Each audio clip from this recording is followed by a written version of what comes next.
Agora a gente vai receber aqui uma pessoa muito importante, que é a presidente da APOESP, o maior sindicato do país, um dos maiores da América Latina, professora Bebel, que também é deputada estadual. Coloca na tela aí, por favor, Gui. Olá, Miguel, tudo bom? Henrique, satisfação estar de novo aqui, ao vivo, no Jornal da Fórum, né? Sempre muito bom discutir um tema que é afeto a minha categoria, a mim, que é a educação. Né? Muito bom. Bebel, amanhã tem esse evento, né, dia 6 de março, eu vi que vocês estão organizando, né? O evento tem Assembleia Estadual dos Professores. Eu queria que você explicasse como é que está a situação dos professores no estado de São Paulo, como é que vai ser esse ato, qual é a pauta principal, as pautas principais desse ato, como é que está a luta de vocês aí no estado de São Paulo? Então, Miguel, a nossa pauta, por óbvio, a gente começa pelo salário, né? O Estado de São Paulo não cumpre o piso salarial profissional nacional, que está um pouco acima dos R$ 5.000, que não é nenhum absurdo, né? Ele não cumpre. O que, na verdade, o governo Tarcísio faz é exatamente dar uma bonificação para quem ganha abaixo do piso, né?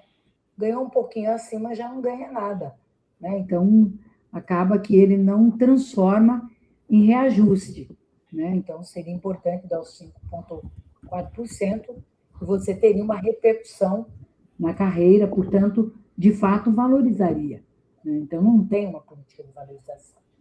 Mas, para além da luta pelo piso, nós temos uma luta, né, contra essa reforma administrativa que entrou em dezembro de 2025 na Assembleia Legislativa e que, desde esse tempo, eu estou denunciando. Olha, gente, vem uma reforma administrativa.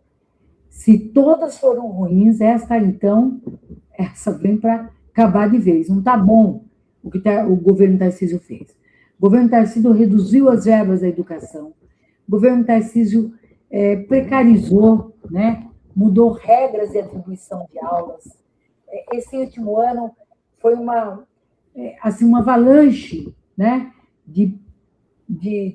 Como é que eu diria, de leis, né, que humilhou muitos professores, transformou o professor em professor farol, né? O professor que estivesse no verde, ok, ele fica na escola, no amarelo fica a cargo do diretor, tá certo? E no vermelho, automaticamente ele sai da escola, se for efetivo ou estável pela categoria F. Mas se for admitido em caráter temporário, sumariamente demitido. Né? Então, quer dizer, é uma situação de um assédio da lei sobre os professores, né? Mas não bastasse também a pressão sobre os professores nas salas de aulas. E mais ainda, esse PL que eu acabei de dizer, que ele vai, na verdade, concretizar tudo isso que já tem sido acontecendo. Porque o que passa na cabeça do governador e dos representantes dele na Assembleia Legislativa? Eu estou evitando falar do secretário ou dos secretários, exatamente porque a política é do governo Tarcísio, tá certo? Não vem dizer que é uma coisa do FEDER, porque se eu derrubar o FEDER, digamos que cai o FEDER, o secretário, Renato FEDER, ele vai colocar outra com a mesma linhagem. É uma questão de linhagem, é uma questão de concepção que eles têm, né, de Estado. E o Estado, para eles, não tem que ter papel nenhum naquilo que é o atendimento direto com a população. Então, quando você fala em educação pública de qualidade, eles, né, e bota aluno para avaliar professor, né, eu quero perguntar, peraí, eu levei tantos anos para me formar professora, né? Eu tive 4 anos na faculdade, depois, por óbvio, veio a minha prática nas salas de aulas para ter, né, avaliação, ela não é qualquer instrumento, ela é um instrumento formativo, diagnóstico, é assim, para um diagnóstico assim que não virou um instrumento punitivo, punir, né? E eu acho que esse, para ter reajuste, tem que fazer avaliação. Ele não faz avaliação para o salário dele. Para o salário dele não tem avaliação. Mas para os nossos salários tem avaliação. Então, acredito que nós vamos ter amanhã na praça uma categoria, primeiro, de desempregados. Você fala, mas vai ter greve de desempregados? Seria muito justo que tivesse. E digo por quê. Porque se foram desempregados por causa da legislação da atribuição de aula que os desempregou. E, na verdade, acabou levando a essa situação. Esse PL, que eu falo, 1316/2025, ele tem como cereja do bolo avaliação de desempenho, né? Se você faltar 2 aulas, você perde o dia todo, você tem um desconto do dia todo, não das 2 aulas que você teve, tá certo? E, ao mesmo tempo, eles promovem uma remoção, né?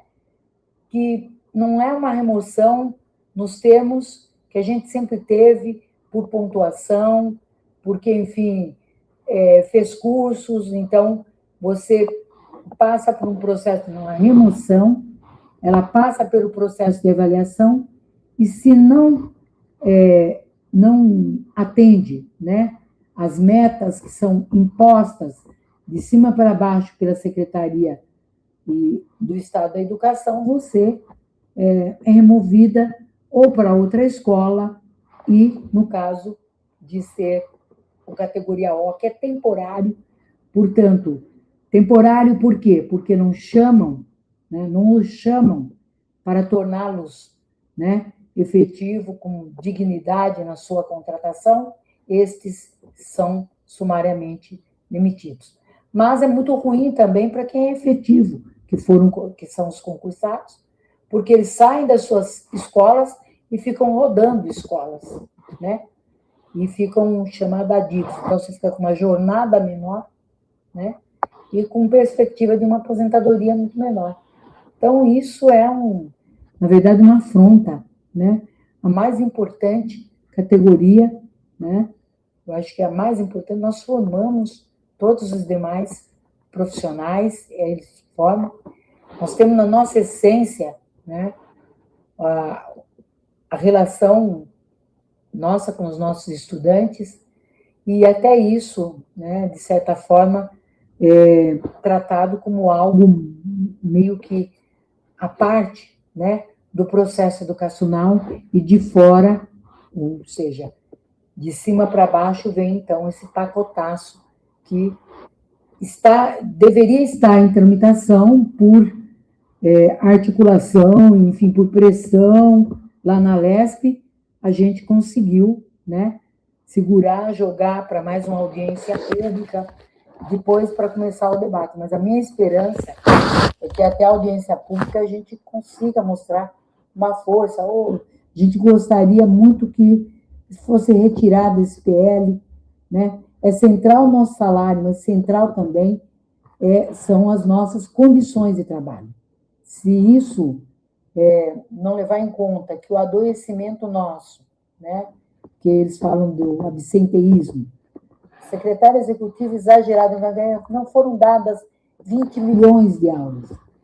Tá, mas vocês vão resolver com remédio amargo? Como é que vocês vão tratar? Porque o remédio não é a demissão. O remédio, eu até acho que uma avaliação diagnóstica permite você dar um curso de trabalhar a formação continuada. Isso sempre é previsto. Nós gostamos da formação continuada até para nossa atualização. Se não podemos atualizar, é porque a jornada é estafante e eles tentam nos prender o tempo todo nas salas de aula, né?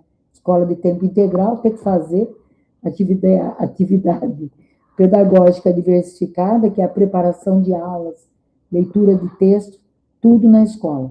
Como é que você vai? O ambiente escolar, de per si, ele é um ambiente que exige, né? Ele tem muita, como é que eu digo? Ele tem um barulho que é natural que o aluno fale, o professor fale. Como é que você vai trabalhar, preparar a prova, corrigir prova, né? No ambiente desse? Então, natural que a gente pudesse fazer isso em local de livre escolha, e a gente faz. A gente leva muito trabalho para casa. Eu agora estou afastada, porque sou deputada, mas quando estava na sala de aulas, eu levava as correções de prova todas para casa. E às vezes passava uma tarde toda corrigindo prova. Quando você dá uma prova dissertativa, é muito mais difícil, né? Você tem que ter ali. Então, a avaliação, ela pressupõe também metodologia, né? E eu acho que esse governo está querendo só mostrar medidas de conhecimento, mas não verdadeiramente aferir, né, se os estudantes aprenderam. Eles divulgaram dados, segundo eles, acompanham uma série histórica, né, do Saresp, e que, de longe, né, esses dados demonstram um pleno desempenho dos alunos em português, matemática, história, geografia. Eu falei, mas a quem o senhor atribui isso? Essa nova forma de gestão. Quer dizer que os professores estão apesar de, né? Quem é que está com os alunos na sala de aula? A gestão ou os professores? Os professores. Então, ainda assim, com tudo isso, o senhor ainda vê um resultado e o senhor não atribui isso para os professores. O senhor não vai dar nenhum, como é que eu falo? Nenhum elogio para os professores. Elogios, o senhor acha que é por causa do cabestro? O senhor acha que é por causa da dureza ou é compromisso dos professores para com os estudantes? Eu tenho claro comigo que sim, que como professora, quando tinha alunos com dificuldades de aprendizagem, eu os levava para minha casa para sanar, para até eles acompanharem a sala de aulas. Mas isso não pode ser algo individual, tem que ser um projeto educacional. E aqui no estado de São Paulo, nós temos que ter uma revolução educacional. E não vai ser com o governo Tarcísio. Esse governo não está preocupado com a educação pública básica, né, que garanta uma sólida formação para que os estudantes vá para a universidade, vá para onde ele quiser ir, né? Ou ele vai para uma universidade, vai para uma FATEC, uma ETEC. Não. Ele não está preocupado. Ele está preocupado com a passagem e as notas, a estandardização, né, da avaliação, que está superado isso na minha avaliação, né? Porque você tem que levar as condições também, as condições de processo de aprendizagem. Os professores, eles são, né, aqueles que levantam cedo, são os boias-frias, né? Se a gente falava em boias-frias para os trabalhadores rurais, eu digo que eles hoje, eles têm e criaram a sua forma de organização, né? Lá eles trabalham, eles se alimentam daquilo que eles plantam e comem. Né? Um professor leva a marmita, se tiver um micro-ondas, pode ter certeza que os micro-ondas nós compramos com um rateio feito entre nós para poder comer uma comida quente ou não come. Ou se vai na cozinha, né, cria constrangimento com os cozinheiros. Então, é uma dificuldade, é um ambiente hostil, né, para o processo de ensino-aprendizagem, que deveria ser convidativo, né? Agora, veja, eles soltaram as notas do Saresp, né, do quinto e nono ano, né, do sexto e nono ano, mas não quiseram mostrar do ensino médio. Por quê? Porque teve uma evasão. O estado de São Paulo lidera essa evasão dos estudantes no ensino médio. Paraná, a mesma coisa, e Rio Grande do Sul, lideram. Tem no Brasil todo, mas aonde lidera a evasão de estudantes de ensino médio é aqui no estado de São Paulo. Por quê?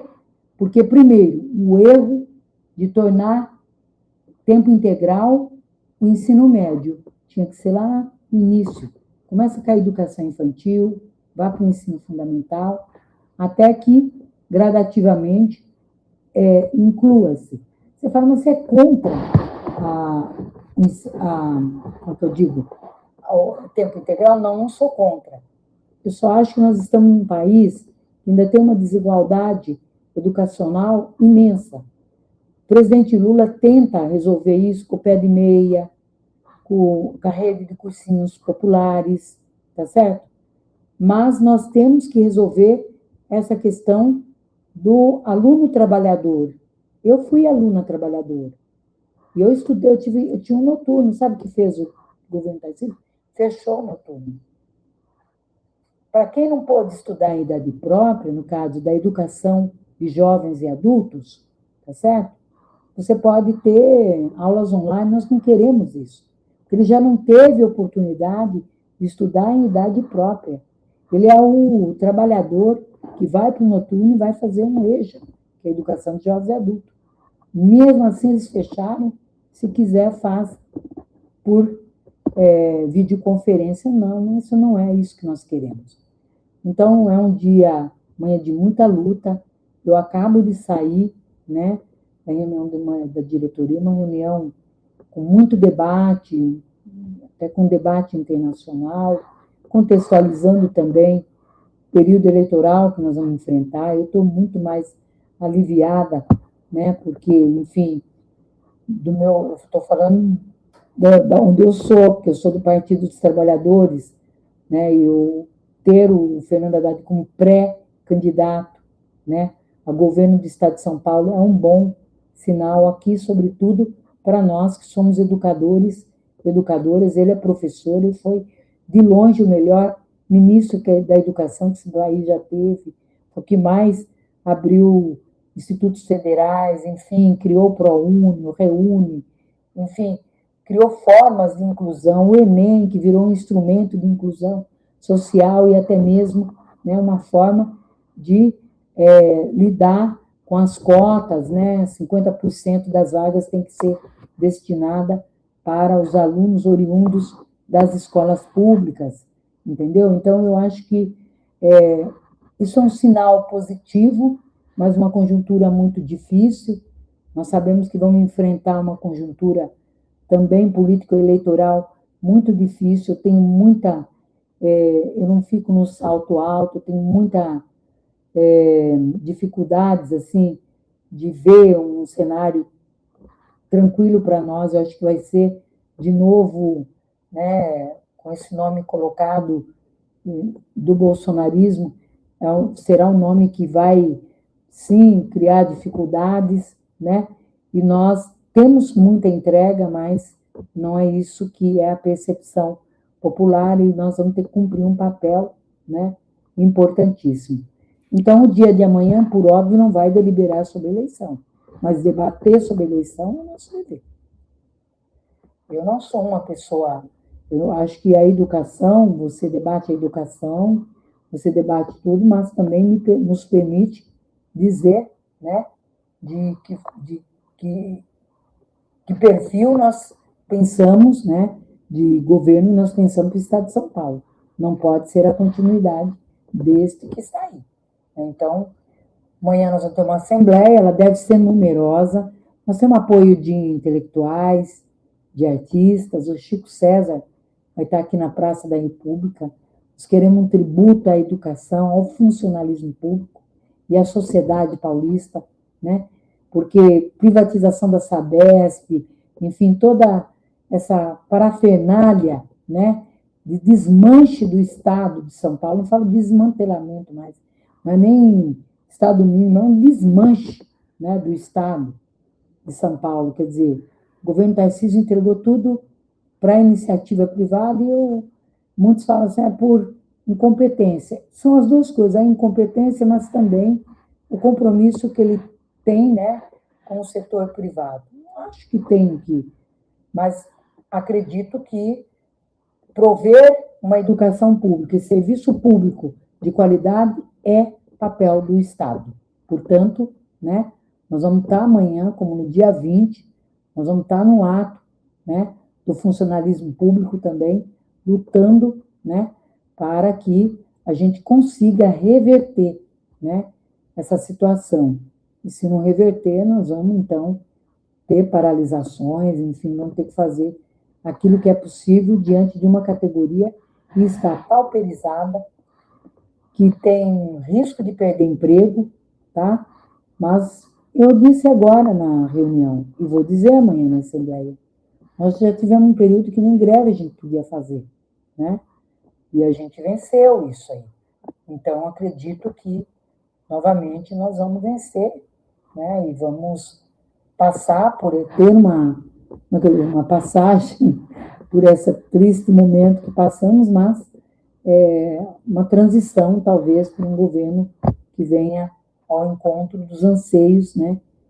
Sim, uma escola pública de qualidade, laica, sem querer misturar civismo com militarismo, que para mim é uma cortina de fumaça para implantar o militarismo nas escolas, e ao mesmo tempo, né, a gente vai ver as estatísticas e vai ver também a forma como essas escolas funcionam, e a gente acaba vendo que, na verdade, é uma tentativa, né, de desqualificar uma escola que tem que ser de todos, para todos, né?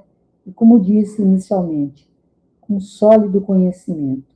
Se a gente tiver lá, desde a educação infantil até o ensino médio, essa sólida formação que eu falo, com professores valorizados, com número adequado de alunos por sala de aulas. Tem professor que tem mais de 1.000 alunos, no caso do 6º ao 9º ao ensino médio, né?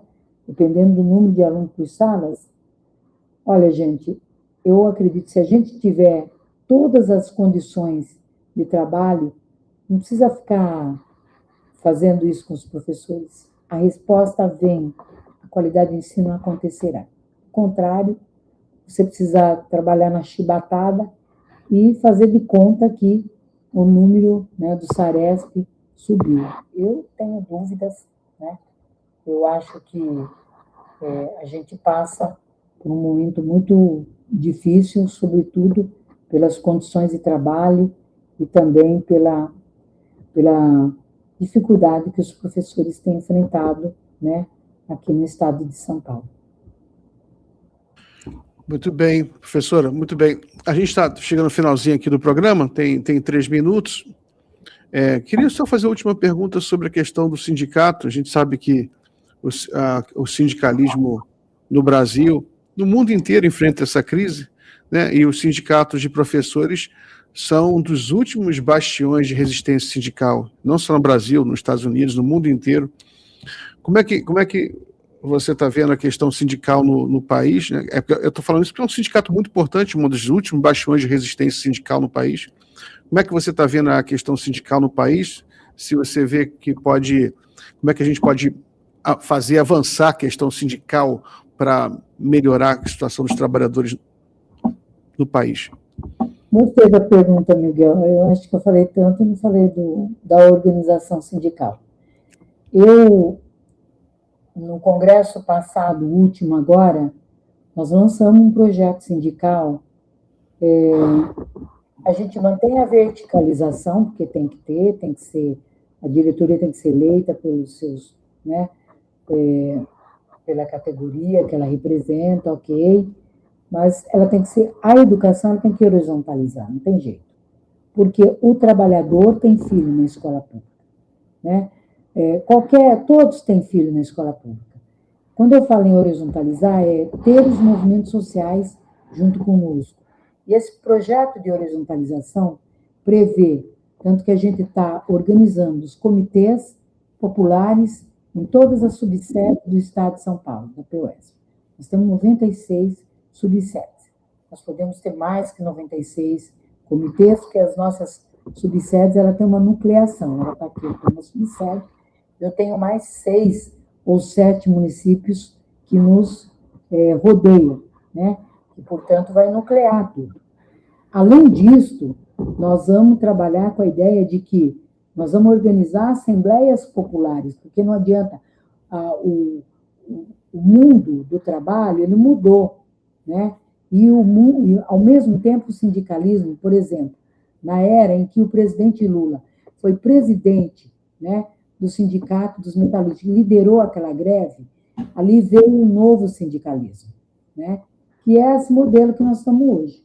Só que como o mundo do trabalho mudou, também requer a reinvenção do sindicato. E a APUESP, ela é o bastião, ela é um dos sindicatos. Nós ainda continuamos, veja, com 186 mil sócios, apesar de todos os ataques. Todos os ataques que nós sofremos durante a pandemia, tudo. O Fernando Haddad um dia me perguntava, Bebel, vocês tiveram desfiliação em massa? Eu falei, não, pelo contrário, nós mantivemos a nossa filiação. Entendeu? Então, o que a gente não tem é aquela coisa, o professor ganha pouco, portanto, 186 mil é o que nós podemos tocar, mas é um sindicato que ele está fazendo ressonância hoje com os movimentos de moradia, os movimentos sociais, os atingidos. Mas o que esse movimento tem a ver com a educação? Foi tudo. Você não vai debater emergência climática se não passar pela educação. Você não vai debater moradia, mas como é que você vai debater educação se não tiver a casa e a escola por perto? Você tem que pensar muito amplo, né? Por óbvio, centrada na qualidade do ensino. Aqueles pais que querem uma qualidade da educação, vai nos ajudar a garantir. Mobilidade urbana também, né? A mobilidade urbana, né? Tem que ter um bom transporte para a escola. Exato. Então, quer dizer, é um conjunto, quer dizer, a educação, ela dialoga com tudo, não tem jeito. Ela é o esteio de um estado, de um município, de um estado, de uma nação, né? Então, sendo assim, eu acho que a gente experimenta esse projeto sindical. Eu não vou mentir, eu me inspirei muito no Morena, né?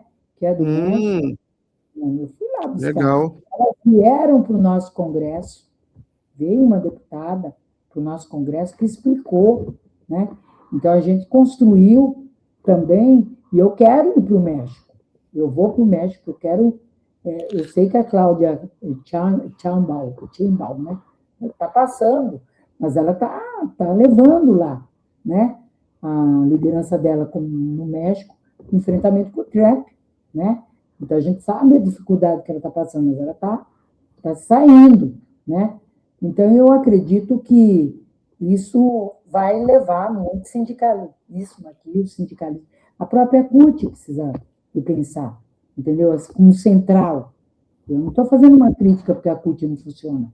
Eu só acho que a gente tem que ver como é que a gente coloca na nossa agenda, não como usar para os nossos movimentos, mas como também construir a nossa proposta com os movimentos. Em 2015, nós demos uma resposta, quando o governador Alckmin, depois de uma greve de 92 dias, ele quis fechar 92 escolas. Ele conseguiu? Por que ele não conseguiu? Porque teve apelo e apoio popular. Os estudantes ocuparam as escolas. E o apoio popular foi importante para que não houvesse. Então, um exemplo nós já tivemos, mas não podemos fragmentar.